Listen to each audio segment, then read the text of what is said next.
firstly let us know that His relationship with us is not even a transaction. You don't do something for Allah and only then Allah does something for you. It doesn't work that way. Allah provides anyway. Inna Allaha huwa ar-razzaq. Ma uridu minhum min rizq. Wa ma uridu an yut'imun. I don't want them to provide me. I don't want that they should feed me. Allah is the one who keeps giving over and over again.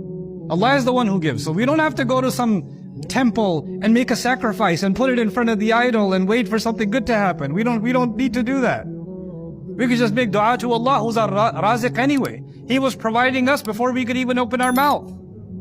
He was providing for us before we could even speak for ourselves. He provides even the disbeliever. This is what Allah does. Allah introduced us to what does He. So it's not that we're in a transactional relationship with Allah, but Allah introduced us to what is it that He finds pleasing. How do you become someone who's content with your Rabb and your Rabb is content with you?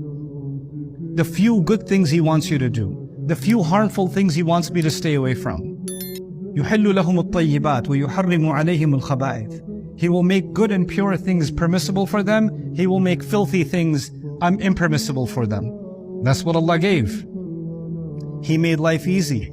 Allah said, يُرِيدُ اللَّهُ لِيُخَفِّفَ عَنْكُمْ وَخُلِقَ الْإِنسَانُ ضَعِيفًا. Allah wants to make your burden lighter for you. Allah wants to lighten your burden. Life is hard, and when you follow Allah's word, life becomes easier.